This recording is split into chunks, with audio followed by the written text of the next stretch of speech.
अहो इतकंच ना, दिवाळी फराळामधील बेसन लाडू बनवायचं टेन्शन आलंय ना.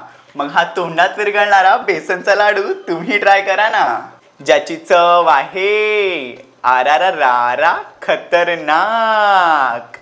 तर मंडळी काय करायचं, पितळाच्या कढईमध्ये ना हरभऱ्याची डाळ घालायची आणि ती चांगली गवळी गवळी भाजून घ्यायची बरं का. आता थंड करून ना दळून आणायची, पण हो थोडीशी जाडसरच असू द्या बरं का. आणि मग काय मंडळी, घ्यायचं साजूक तूप, पितळाच्या कढईमध्ये घालायचं आणि आपण बेसन पीठ तयार केलं होतं ना ते मस्त ह्याच्यामध्ये भाजून घ्यायचं. आता भाजता भाजता त्याच्यामध्ये घालायचं थोडासा रवा आणि लागल तसं तूप घालायचं आणि चांगलं पीठ हलकं होईपर्यंत भाजून घ्यायचं. एकदम खमंग असा सुवास दरवेळा पाहिजे. आता हे आपण थंड करून घ्यायचं आणि थंड झालं ना की आता ह्याच्यामध्ये घालायचं आपण वेलची पूड आणि पिठी साखर.